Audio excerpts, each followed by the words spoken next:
Right, so get ready because we're about to take a deep dive into what looks like a pretty epic fantasy campaign. Oh, Yeah, we've got all these character bios and backstories, and I gotta say, these aren't your typical heroes. really? What have we got? Well, the source material we're looking at is called Eroi dello Shroudbreaker. Which of my Italian's not too rusty memes, Heroes of the Shroudbreaker? Sounds pretty epic already. It does, and it's not just like names and stats, it's like you're getting glimpses into their pasts, their relationships, even hints of adventures they might have shared.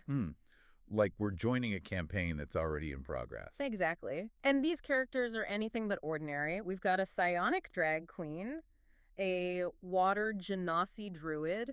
Oh, what? A genasi, it's basically someone infused with elemental energy, Oh, right, of course. and a tiefling. Tiefling. Remind me what a tiefling is again. You know, the ones with like demonic ancestry? Oh, yeah. And this one just vanishes into thin air. Wow.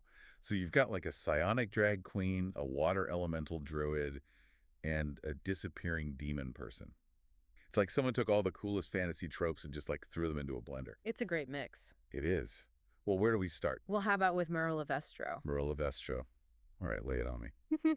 Well, her story starts in Thailand, where she's serving the super powerful mage. This guy's experiments are, well, morally ambiguous, to say the least. Morally ambiguous, huh? Yeah, and those experiments actually end up causing the death of her family. Oof. Rough start. Yeah, she and her sister only escape because one of those experiments backfires spectacularly. Talk about a trial by fire. Wow. Out of the frying pan and into the fire, as they say. Literally. But it's like that classic hero origin story, you know, tragedy forces her out of her comfort zone and onto this path she never would have chosen. But what I find really interesting is that the very thing that caused her so much pain also becomes her means of escape. That's a cool twist. Right. It makes you wonder about the nature of that experiment and the lasting impact it might have had on her. Definitely. And it doesn't end there. When they reach Waterdeep, her sister Marcia is captured while trying to steal food. Oh, no. Yeah, she gets whisked away on a ship. Gone. It's another common thing we see, that separation, highlighting their vulnerability. Yeah. Makes it even more intense when they finally reunite. If they reunite. True. But in MERULA's case, this leaves her totally alone, forced to survive in Waterdeep's underbelly. So she goes from escaping a crazy mage to dodging thugs in dark alleys. That's rough. Yeah, it's like a crash course in Survival 101. Seriously. And speaking of crash courses, her story takes a turn when she tries to rob this new inn called the Cinghiale Ardente. What's that, like the burning boar? Something like that, yeah. Anyway, she's after the owner's wife's jewels. Bold move. Right. But it turns out the wife is actually a psionic drag queen named Prima Des. No way. That's amazing. Isn't it? Now, that's not something you see every day. It's like a classic heist gone delightfully sideways. Totally. But it also kind of hints at this hidden world of magic in Waterdeep, doesn't it? Like you've got this seemingly ordinary inn run by a psionic drag queen. I mean, what other surprises could this city be hiding? So many questions. And get this, MERULA's encounter with Prima doesn't end with an arrest. Wait, really? Nope. Instead of turning her in, Prima offers her a deal. What kind of deal? Work at the inn and learn psionics. It's like an enemy-turned-mentor situation, but with a fabulous twist. It makes you think about Prima's motivations. Is she just trying to help this kid, or is there something more strategic going on? Good question. Especially when you consider Prima's own background. Remember those references to Icewind Dale? Oh, yeah, so they're connected somehow. Seems like it. It turns out she and her partner Sasha have a history there, hinting at more adventures and maybe even a shared goal. So we've got a psionic drag queen with a mysterious past and a soft spot for strays. Where does the guild come in? Ah, yes.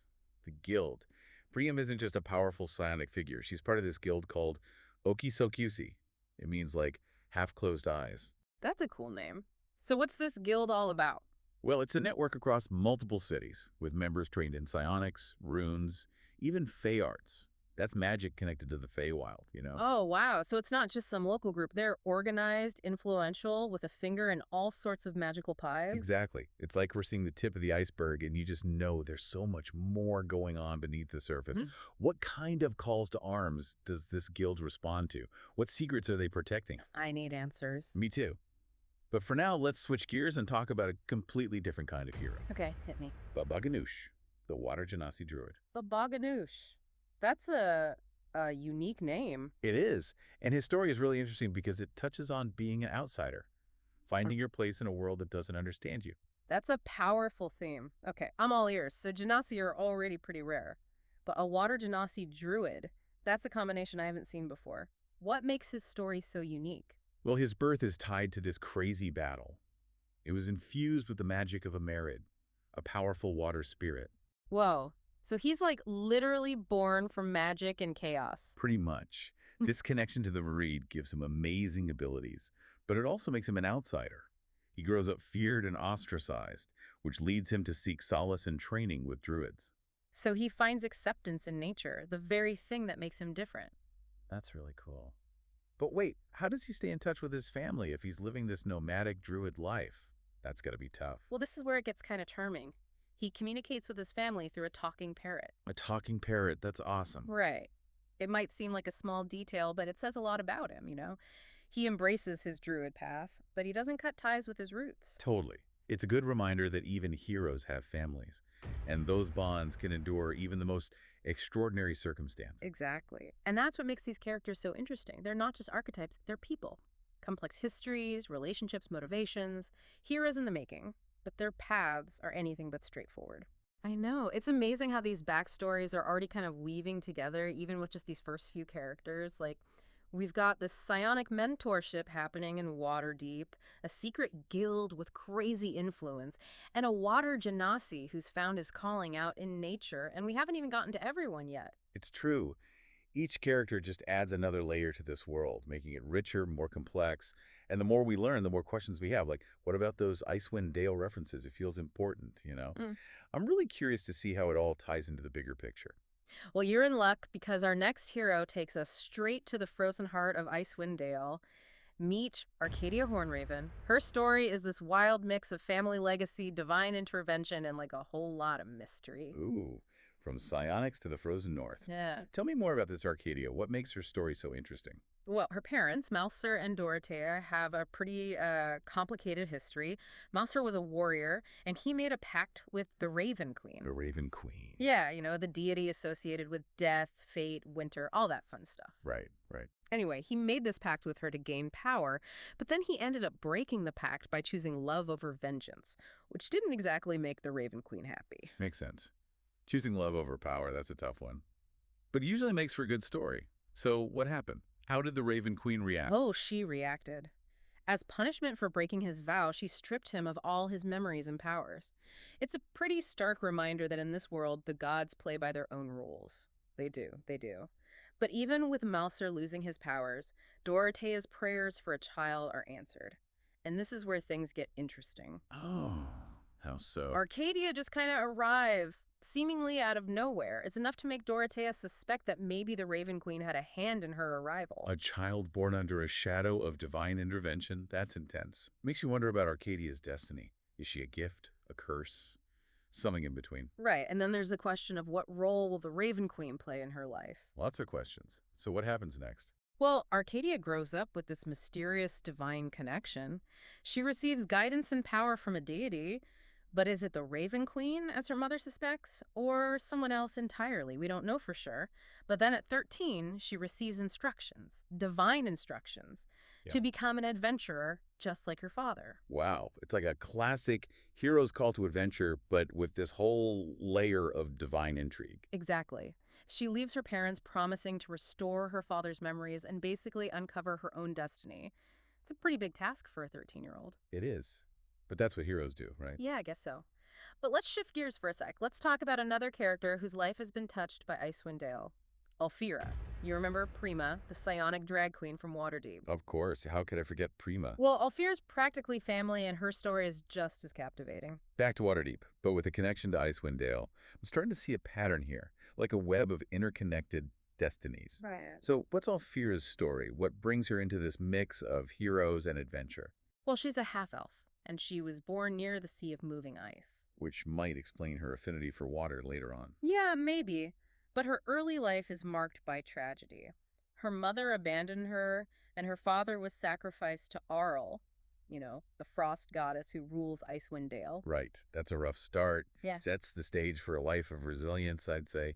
So what happened to her after that? How did she survive? Well, she was rescued by this warrior named Sasha. Sasha, wait, another Icewind Dale connection. Yep, Sasha raises her for 4 years, teaches her all these survival skills. But Alfira is driven by this need to never go hungry again. Makes sense, considering what she's been through. So she becomes a chef, an exceptional one at that. A chef, really? Yeah. That's not what I was expecting. It's a pretty ordinary skill, but I guess in a world where survival is uncertain, it's super important. But you mentioned Sasha has ties to Icewind Dale. How does that come into play? Well, years later, Sasha, who's like this amazing innovator, builds a flying ship. Hold on, a flying ship. Yeah.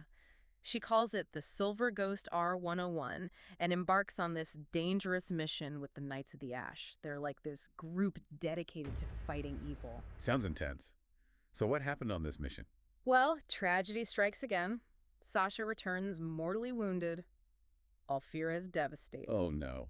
Does she make it? Well, there's a twist. She's eventually resurrected, although the details of how that happened are still kind of a mystery. Resurrection, huh? Yeah. Always a tricky subject. Makes you wonder about the price that was paid. Did she come back the same? Or was she changed? Exactly. But remember Prima Des, the psionic drag queen. How can I forget? Well, it turns out Sasha and Prima fall in love, they get married, have 2 kids, and Alfira becomes a part of their family. That's beautiful. After such a rough start, she finds a place to belong. That's heartwarming. But you said her story is just as captivating as the others, right? Does she stay in Waterdeep with them? Or does she end up going on adventures too? That's the thing about these backstories, they're full of surprises. Even though she's found love and acceptance with Sasha and Prima, Alfira eventually feels this pull, this call to adventure, so she decides to join a pirate crew. They're searching for a legendary treasure, and she just up and leaves the safety and comfort of her home. Wow, that's a big decision. Leaving behind everything she's built. It seems like she's looking for something more than just treasure. Maybe answers about her past, a deeper sense of purpose. It's a good reminder that even those who find love and belonging can still be drawn to the unknown. Definitely adds a layer of complexity to her character, like this restlessness that even a loving family can't quite satisfy. I get it. It's the call of adventure. But for now, let's move on to another character whose life takes a pretty dramatic turn in Icewind Dale. Lupo della Tempesta. Ooh, Castor. His story is a powerful one. It's all about loss, vengeance, and trying to find redemption in a world that's kind of gone dark. From a half-elf chef turned pirate to a guy wrestling with vengeance in the frozen north. These backstories are really keeping us on our toes. So what's Castor's story? What kind of trials and tribulations await him in Icewind Dale? I know, right? It's wild. We've gone from the streets of Waterdeep to the frozen wastes of Icewind Dale and met all these amazing characters. Each backstory is like its own little story, but they all connect to these bigger themes of loss, destiny, and that struggle between good and evil. It's like we're putting a puzzle together. Each character's a piece, and the more we learn, the more we see how they all fit.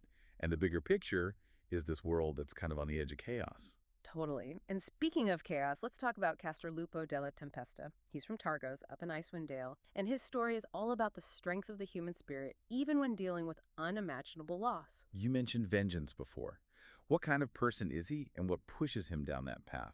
Well, Castor's got this really strong sense of justice, you know? Always stands up for the underdog, protects the weak. Growing up in Targos, which is a pretty harsh city, even by Icewind Dale standards, it gave him a strong sense of responsibility for his community. Makes sense. Sounds like a classic hero's upbringing. Tough, but fair. But you said something about vengeance. What happened to change things? Well, he apprentices with this blacksmith named Evald Dane and gets close to his daughter, Sigrid. Ah, so there's a family connection. Yeah, they share stories about heroes and legends, especially tales of Torm, the god of courage and duty. Nice. Sounds like a good life. It was! But then Orl's eternal winter hit and things got bad. Yeah, those eternal winters are no joke. People got scared and started doing these crazy sacrifices to try and appease Orl and stop the winter. Fanaticism never ends well. It doesn't, and that's when things went really wrong for Castor. A bunch of Orl's followers attacked Evald's smithy. When Castor got there, he found Evald and Sigrid both murdered. Oh, man. That's awful. Yeah, he was devastated. And filled with rage. He vowed to avenge their deaths. That's when things really take a turn for him. Yeah, I can imagine grief and rage like that. It can consume you.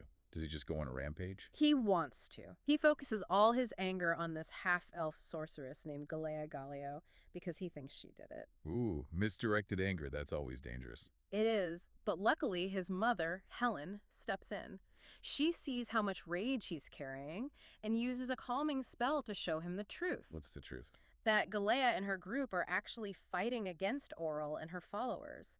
They're trying to end the eternal winter and bring balance back to Icewind Dale. Wow. So Castor's about to go after the wrong people. He was, but his mother helped him see reason. It's a good example of how family can guide these heroes, help them make the right choices. Definitely. That kind of guidance is super important. Yeah. So what happens to Castor after that? Does he team up with Galea? He does, but there's another twist. Remember how much Castor and Sigrid loved those stories about Torm? Well, Sigrid had this medallion of Torm, and after he learns the truth about Galea, the medallion starts glowing. Whoa, like it's trying to tell him something. Exactly. Castor sees it as a sign, a call to a higher purpose. So he gives up on revenge. He does. He joins Galea and her group and starts fighting Oral's forces. He channels all that grief and anger into this righteous fury, becomes a true champion of Torm. Powerful stuff. It's like even in the darkest moments, there's that possibility for growth, redemption. It's really hopeful. It is. Speaking of hope, let's talk about Shariah. Her story is all about identity and family and the unexpected turns life can take. Okay, bring it on. You mentioned before that there's some mystery about her past. What's so special about her story? Well, Shariah's adopted. She's raised by this tiefling named Venelith and an elf named Firion. Ooh, a mixed family. I like it. They live in a cave. Yeah. Yep, a cave. Yeah. In Lac Dinishir. Wait, Lac Dinishir. Isn't that where Ulfir is from? You got it. Another connection. It's like all these characters' lives are intertwined. I love it. Okay, so Shariah grows up in a cave with her tiefling and elf parents. What happens next? Her childhood is full of adventure. She learns animal handling, herbalism, tracking. She even gets good at falconry and has this awesome eagle companion named Kira. So she's like a little wilderness expert. Basically. But things change when she turns 18. Her dad, Firion, gets called away on this super secret mission by his elven clan. Uh-oh. Another absent parent. It's a recurring theme for sure. He doesn't tell her what it's about, just promises to come back when it's done. So now she's dealing with this mysterious disappearance. Classic. And on top of that, she learns about her mom's past. What about her mom? Well, Venelith confesses that she wasn't always this loving mom figure. When she was younger, she was a thief. A thief? No way, that's a cool twist. Right. She was all about adventure and finding legendary treasure. And even though she's found peace with Firion and Shariah, there's this little part of her that misses that old life. Makes you wonder if that part of her will come back, you know? It does. And it wouldn't be a good backstory without another unexpected turn, right? Hit me with it. One day, Shariah and Venelith are out foraging, and they run into these goblins. They fight back. But in the middle of it all, Shariah, well, she sprouts angelic wings, and this blinding light bursts out of her, scaring the goblins away. Whoa. Angelic wings, that's intense. I know. Turns out she's an Aasimar. An Aasimar. So she's part celestial.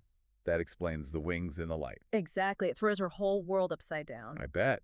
So does she start learning about her powers? She does, but then another curveball. Venelith disappears. What? Another one? What is it with these parents? This time she leaves a note, but it's super cryptic. Oh, man. That's rough. Now she's lost both her parents. What does she do? She decides she's going to find them and figure out who she really is. She joins a pirate crew that's looking for this legendary treasure. Before she leaves, she writes a note to her parents that says, "A quanto pare diventerò un pirata leggendario," which means, apparently, I will become a legendary pirate. That's awesome. Yeah. She's taking control of her own destiny. She is. So here we are at the end of our deep dive into Eroi dello Shroudbreaker. We've met all these incredible characters, learned about their struggles, their hopes, their dreams. It's amazing how their lives all connect and how their destinies seem to be intertwined. It's clear there's this bigger story waiting to be told. You know, Yeah. story that goes across continents, that's full of magic, mystery, and adventure.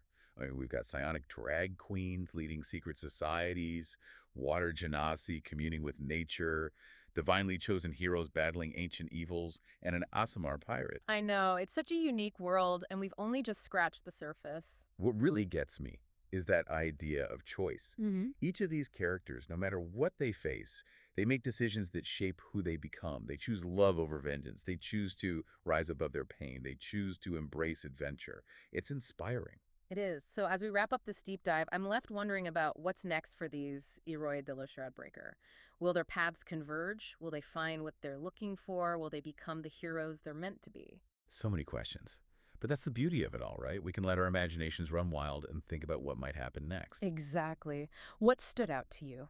Which character's story really grabbed you? What possibilities do you see for their futures? The best stories are the ones that stick with us, the ones we keep thinking about long after they're over. Well said.